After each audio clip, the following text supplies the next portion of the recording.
Hello guys, in today's video I'm going to show you how to add applications on your desktop on your MacBook. This tutorial will be very quick and simple. Just make sure to subscribe to this channel and leave a like on this video if you will find this guide useful.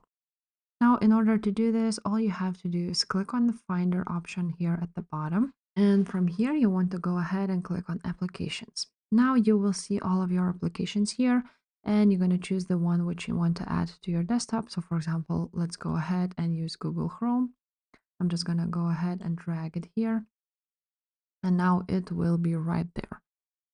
If you want to add it somewhere else, you will need to go ahead, just click the right click of your mouse on your desktop and then sort by, and you're gonna click on none. And now you can go ahead and add it anywhere you want. And you do this with every single application you want. You just drag it just like so, and it creates a shortcut. So if this video was helpful, make sure to subscribe, and I will see you next time. Bye.